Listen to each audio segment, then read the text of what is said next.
नमस्कार, जोहार झारखंड देख रहे हैं आप। मैं हूं आपके साथ रुचिका राज। बुलेटिन की शुरुआत इस वक्त की बड़ी खबर के साथ करेंगे। झारखंड में आज जेएसएससी सीजीएल की परीक्षा हो रही है। परीक्षा में पेपर लीक ना हो, इसके लिए सरकार ने बड़ा फैसला किया है।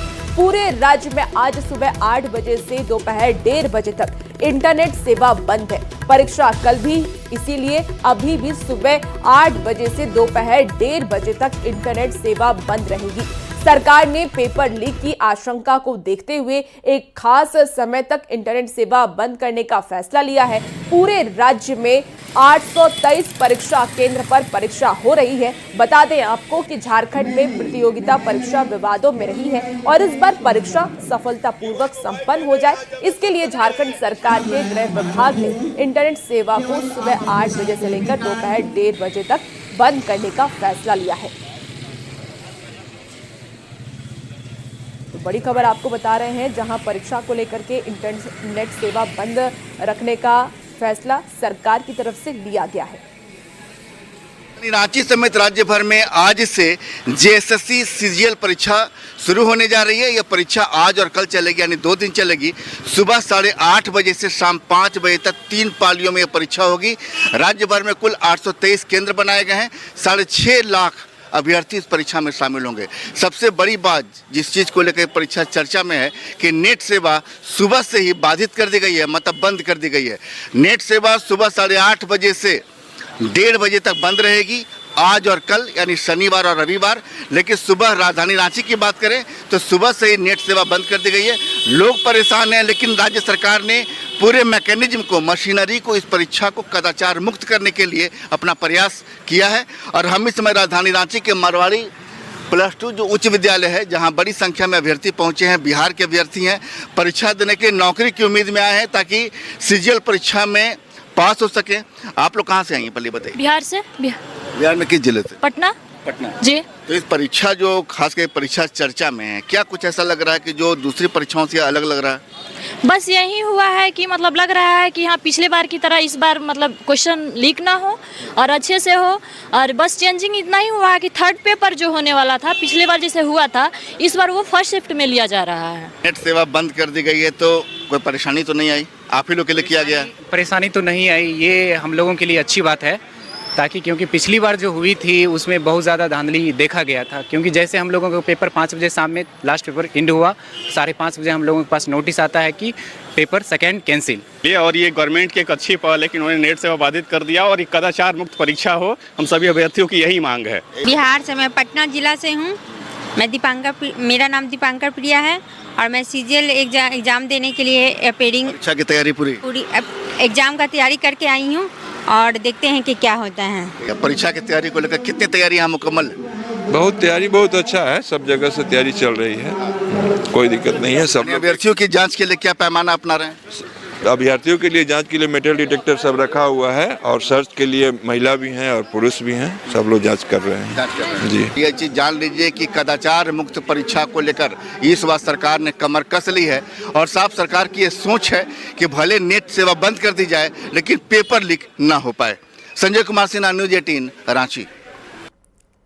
इस परीक्षा को लेकर सीएम हेमंत सोरेन भी अब एक्शन में दिख रहे हैं। सीएम ने सभी अधिकारियों को सख्त निर्देश दिए हैं। सीएम ने अपने सोशल मीडिया प्लेटफॉर्म एक्स पर पोस्ट के जरिए ये जानकारी दी है कि किसी भी सूरत में कोताही बर्दाश्त नहीं की जाएगी। साथ ही सीएम ने सभी परीक्षार्थियों को अग्रिम शुभकामनाएं भी दी हैं।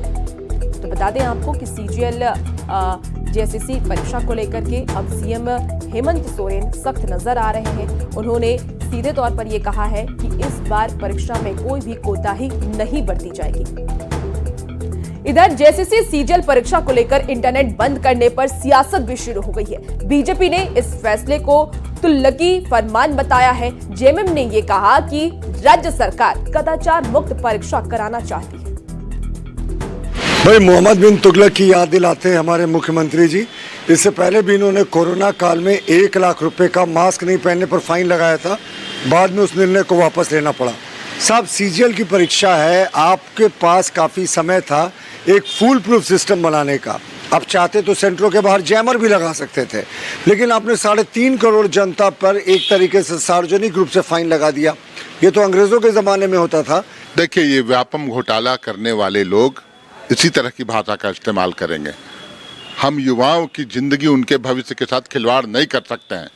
कुछ ऐसे तत्व हैं जो इनके दलों से मिले हुए लोग हैं, भाजपा से ताल्लुक रखने वाले लोग हैं, वो लोग प्रश्न पत्र लिख, पूरे देश में आप देखें, चाहे उत्तर प्रदेश हो, गुजरात हो, महाराष्ट्र, जहाँ जहाँ इनकी सरकार है, लगातार प्रश्न पत्र लिख होते हैं और युवाओं के भविष्य के साथ खिलवाड़ होता है।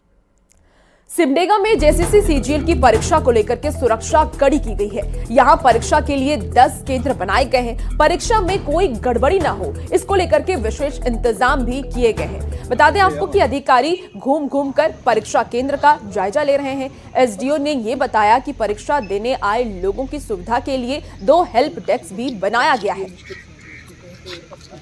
करनी अभी एक का लिस्ट लेके कौन घड़ी किसका रहेगा, क्या रहेगा। 10 परीक्षा केंद्र हैं और कुल अभ्यर्थियों की संख्या 4140 है और पूरे जगह जो है सारे दंडाधिकारी, सारे स्टैटिक्स मजिस्ट्रेट, फ्लाइंग स्क्वाड के प्रतिनियुक्ति की गई है और परीक्षार्थियों को किसी प्रकार का दिक्कत न हो इसके लिए 2 हेल्प डेस्क सेंटर भी बनाया गया है। जेएसएससी की परीक्षा लेकर सिमडेगा प्रशासन पूरी तरह से अलर्ट है। माननीय उपायुक्त महोदय के निर्देश अनुसार जिला स्तर का ब्रीफिंग भी की जा चुकी है, 2-3 बार ब्रीफिंग हुई है। हम लोगों ने भी शिक्षकों को जो गाइडलाइन है उसके अनुरूप ब्रीफिंग किया है और उसका अक्षरशः पालन किया जाएगा। और गढ़वा में भी जेसीसी सीजीएल परीक्षा को लेकर के सख्त इंतजाम किए गए हैं। परीक्षा में कोई गड़बड़ी ना हो, इसके लिए खास इंतजाम किए गए हैं। जिले में 18 परीक्षा केंद्र बनाए गए हैं। स्कूल के प्रभारी ने यह बताया कि सीजीएल के एग्जाम को लेकर के पूरी तैयारी की गई है। मेटल डिटेक्टर से चेक करने के बाद ही एंट्री दी जाएगी।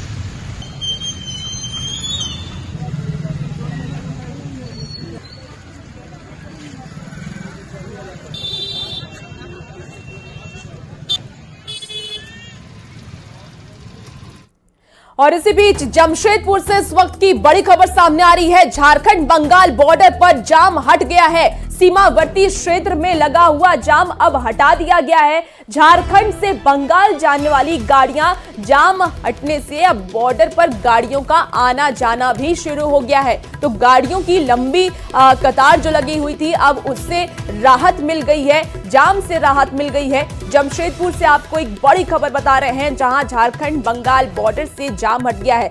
कल ही हमने आपको खबर दिखाया था कि किस तरीके से गाड़ियों को रोक दिया गया था। ममता बनर्जी का ये आदेश आया था कि बाढ़ की स्थिति क्योंकि बंगाल के बॉर्डर पर बन रही थी और इसी को लेकर के ममता बनर्जी ने सख्त आदेश दिया था कि झारखंड की तरफ से जो भी गाड़ियां आ रही हैं उसे रोक दिया जाए। और उसके बाद जब हमने खबर दिखाया, इसके बाद एक बड़ी खबर अब आ रही है कि झारखंड बंगाल बॉर्डर का जो जाम है उसे हटा दिया गया है। सीमावर्ती क्षेत्र में लगा हुआ था ये जाम, जिसे अब हटा दिया गया है। झारखंड से बंगाल जाने वाली अब सभी गाड़ियां जा सकेंगी। अब आना जाना भी शुरू हो गया है।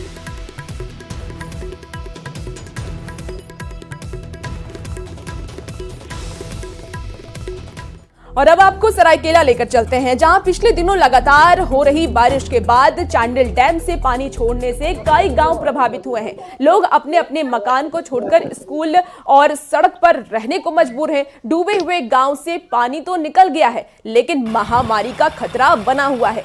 स्वास्थ्य शिविर समेत बाढ़ से संबंधित कई मांगों को लेकर के बीजेपी नेता ने गांव के साथ ग्रामीणों के साथ अनुमंडल पदाधिकारी को ज्ञापन भी सौंपा है। और हमारा सरायकेला खरसावां को ऑलरेडी ये चेतावनी भी थी। हम लोगों को बारिश काफ़ी हुई है जिससे जलस्तर काफ़ी बढ़ गया है। और सबसे बड़ी बात है कि हम लोगों को जो हटिया और गेतलसूर डैम है वहाँ से भी पानी छोड़ा गया, जिसकी वजह से यहाँ पे पानी का जो लेवल है वो बढ़ गया, अचानक से बढ़ गया और हम लोग को इसका इन्फॉर्मेशन नहीं था, जिसकी वजह से ये स्थिति उत्पन्न हो गई थी। अभी वर्तमान में ये है कि 2 दिन से बारिश नहीं हो रही है और हमारा धीरे धीरे जलस्तर घट गया है। डैम का पानी सूख तो गया है, लेकिन हम लोगों को लगता है कि बीमारी का बहुत बड़ा संदेह वहाँ देखने को मिल रहा है। एक महामारी कहीं दौड़ के आ रही की तरह लग रहा है। कुछ गांव में विजिट किए हम लोग, गए किसी गांव में जहाँ जहाँ पानी से जलमग्न हुई ऐसे गांव का दौरा किए, लेकिन वहाँ पर जाने के बाद ये पता चला कि वहाँ कई ऐसे पशु पक्षी जानवर जो है कि मर गए इस पानी में। लेकिन कहीं न कहीं एक बहुत बड़ा महामारी का संदेह वहाँ मिल रहा है। इस तरह का स्थिति वहाँ पर है। लगातार 2 दिनों तक हो रही बारिश का मंजर हमने आपको दिखाया है, लेकिन आज पूरी तरह जो तस्वीर है वो बदल चुकी है। हम इस वक्त में चांडिल डैम में हैं और चांडिल डैम में आप देख सकते हैं कि आज पूरे फाटक बंद पड़े हैं।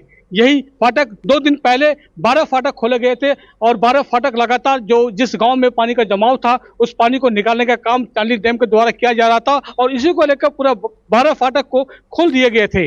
आज आप तस्वीर देख रहे हैं, तस्वीर बिल्कुल बदल चुकी है। नदी जो सोनेखा नदी है, इस नदी में आप पानी बिल्कुल नहीं देख रहे होंगे, जहां यही इसी नदी पे 2 दिन पहले बाढ़ की स्थिति बनी हुई थी। जो पुलिया आप देख रहे हैं, इस पुलिया पूरी तरह डूबी पड़ी थी और इस जगह से आवागमन पूरी तरह बाधित था। अनुमंडल पदाधिकारी ने भी इस पुलिया पर आने जाने वाले लोगों को मनाही कर रखी थी कि यहाँ से कोई आए नहीं जाए नहीं। कई तरह सुरक्षा को लेकर अनुमंडल पदाधिकारी ने दिशा निर्देश दिए थे, लेकिन तस्वीर बदल गई है।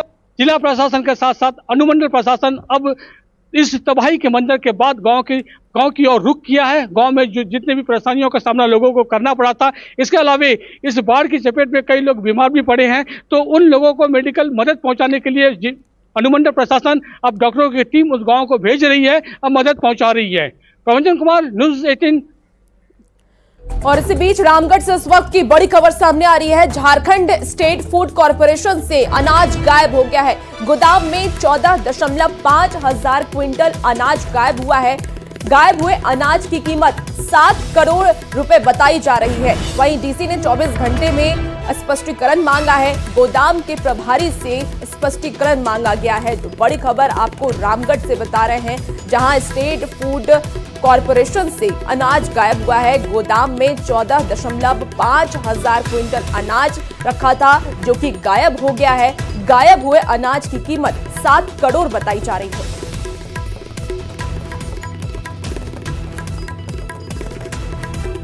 जमशेदपुर में टाटा स्टील कंपनी के कोई प्लांट के बैटरी 8 से 9 में हुए ब्लास्ट के बाद आग पर काबू पा लिया गया है। घटना के बाद पूरा शहर ब्लैकआउट हो गया था, लेकिन अब पूरी तरीके से बिजली की स्थिति सामान्य हो गई है। मौके से ज्यादा जानकारी दे रहे हैं न्यूज़ 18 संवाददाता आशीष तिवारी।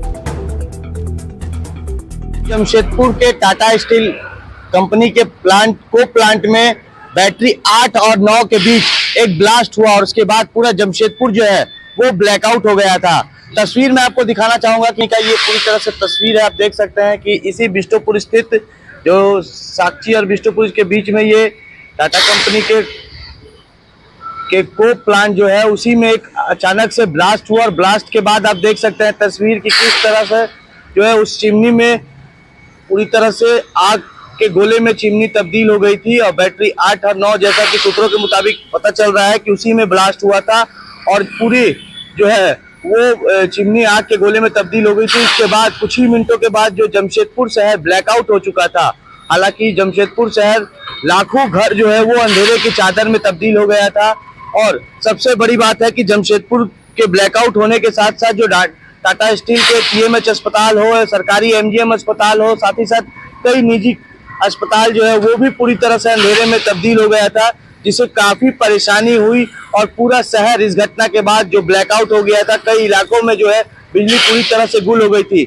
हालांकि सूचना मिलते ही टाटा स्टील और जुस्सो प्रबंधन के कई अधिकारी वहां मौके पर पहुंचे और लगातार बिजली सुचारू रूप से चालू करने के लिए जद्दोजहद किया गया। हालांकि कुछ मिनटों के बाद कई इलाकों में तो बिजली आ गई, मगर कई इलाकों में घंटों लोगों को इंतजार करना पड़ा और ब्लैकआउट का जो सामना है लोगों को करना पड़ा। फिलहाल अभी पूरी तरह से बिजली सुचारू रूप से चालू कर दी गई है और देर रात ही बिजली आ गई है। जहां जो ब्लास्ट हुआ था उसे पूरी तरह से आग पर काबू पा लिया गया है, मगर अब सवाल ये उठता है कि जांच में क्या कुछ निकलेगा कि किस तरह आग लगी है, क्या कुछ कारण था, वो अब जांच के बाद ही पता चल पाएगा। न्यूज़ 18 के लिए जमशेदपुर से आशीष कुमार तिवारी।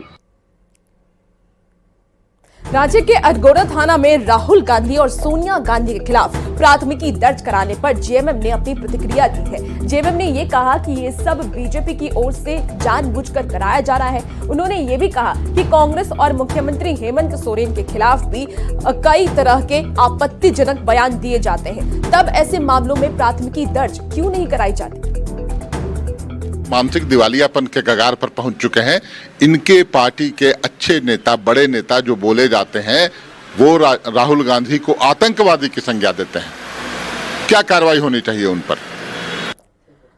खबर अब जमशेदपुर से है, जहां बिष्टुपुर के माइकल जॉन सभागार में जन शिकायत समाधान कार्यक्रम का आयोजन किया गया। इस दौरान जमशेदपुर पूर्वी सिंहभूम जिले के लोगों की समस्याओं को सुना गया। पुलिस महानिदेशक और पुलिस निरीक्षक ने लोगों की समस्याओं के तुरंत समाधान के निर्देश भी दिए। एसएसपी किशोर कौशल ने बताया कि झारखंड सरकार और डीजीपी की ओर से पुलिस से संबंधित मामलों के तुरंत समाधान के निर्देश दिए गए हैं, जिसको लेकर के कैंप भी लगाया गया है। एसएसपी किशोर कौशल ने यह भी बताया कि मोबाइल नंबर और ईमेल भी जारी किया गया है, जहां लोग अपनी शिकायत दर्ज करवा सकते हैं। माननीय डीजीपी साहब के नेतृत्व में ये एक पहल शुरू की गई है पूरे राज्य स्तर पे, और उसी संदर्भ में उसी कड़ी में आज पूर्वी सिंहभूम जिले में भी एक जिला स्तरीय जन शिकायत समाधान कार्यक्रम का आयोजन। यहाँ पर शिकायतकर्ता माइकल जोन्स ऑडिटोरियम में आए और यहाँ पर हम लोगों ने कई सारे काउंटर्स पुलिस पदाधिकारियों के बना के रखे हैं, जहाँ पर आकर के वो अपनी शिकायत दर्ज करा रहे हैं। और अब बात गढ़वा की करते हैं, जहां सदर थाने की पुलिस को बड़ी सफलता हाथ लगी है। परसाहा मोड़ के पास चेकिंग के दौरान नशे की बड़ी खेप जब्त की गई है। जानकारी के मुताबिक डाल्टनगंज की ओर से आ रही गाड़ी को पुलिस ने रोका, लेकिन कार चालक पुलिस को देखकर भागने लगे। थोड़ी दूर जाकर के कार रोड के किनारे लगे एक बोर्ड से टकराकर पलट गया और कार चालक मौके से फरार हो गए। पुलिस की टीम ने कार की तलाशी ली, जिससे करीब 33 किलो गांजा बरामद हुआ, जिसकी कीमत करीब 7 लाख रुपए बताई जा रही है। 24 पैकेट जो है गांजा का वो बरामद हुआ है, जिसमें 33 किलो गांजा पाया गया है। और अभी गाड़ी का जो है वो नाम पता जो सत्यापन किया गया, उसके आधार पर जमशेदपुर के एक व्यक्ति हैं अजय सिंह जो है, उनका नाम सामने आया है। और अब खबर चाईबासा से। चाईबासा के सोनुआ प्रखंड में स्कूली बच्चे धरना देने के लिए मजबूर हैं। हाथों में तख्तियां लेकर बच्चे अपनी जाति, आवासीय और आय प्रमाण पत्र की मांग कर रहे हैं। पूर्व विधायक गुरुचरण नायक के साथ बच्चों ने प्रखंड कार्यालय पहुंचकर समस्या का समाधान निकालने की मांग की। फिलहाल मामले पर अधिकारियों ने समाधान का आश्वासन दिया है। मौके से अधिक जानकारी दे रहे हैं न्यूज 18 संवाददाता रुपेश प्रधान।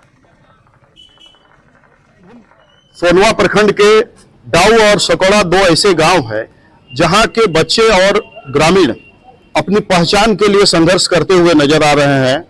पिछले करीब 2 वर्षों से उनका जाति, आय, आवासीय जो सर्टिफिकेट जरूरत पड़ता है, जैसे बच्चों को स्कूल में जरूरत पड़ता है, वो नहीं बन रहा है। पहले ऑनलाइन सिस्टम से सर्टिफिकेट बनता था, लेकिन अभी नहीं बन रहा है। और आप यहाँ देख रहे हैं, यहाँ प्रखंड कार्यालय ग्रामीण पहुंचे हुए हैं, उनके साथ स्कूली बच्चे पहुंचे हुए हैं। आप देख रहे हैं यहाँ पर स्कूली बच्चे यहाँ बैठे हुए हैं प्रखंड कार्यालय के सामने। यहाँ पर जाति आवासीय नहीं बन रहा है। कब से नहीं बन रहा है? कितने वर्षों से नहीं बन रहा है? 2-3 साल हो गया। 2-3 साल हो गया। 2-3 साल हो गया। तो स्कूल में मांगा जाता है? मांगा जाता है। क्या बताते हो स्कूल में? जाति आवासीय लेके आओ बोले। आप लोग पहले भी यहाँ मांग किए हैं प्रखंड कार्यालय, या आपके गार्जियन लोग मांग किए हैं? नहीं बनाया अभी तक? हाँ, नहीं बनाया अभी तक।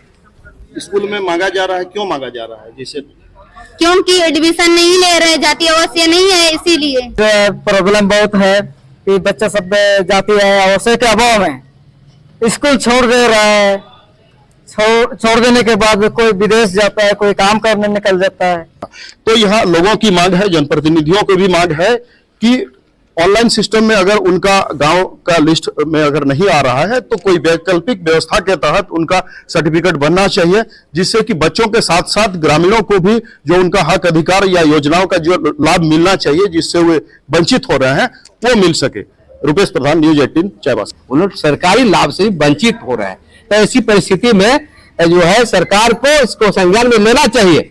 और हमारे जो पदाधिकारी यहाँ पर है, उन लोग भी अपना जो उन लोग का अधिकार है, उन लोग की स्थल जांच करके उन लोग सर्टिफिकेट इश्यू किया जाए। कि जाति आवासीय के अभाव में ना बच्चा लोग छोड़ दे रहा है, क्योंकि जनरल से अगर रजिस्ट्रेशन करेगा, जनरल से पढ़ेगा, तो उसमें फीस ज्यादा लगता है।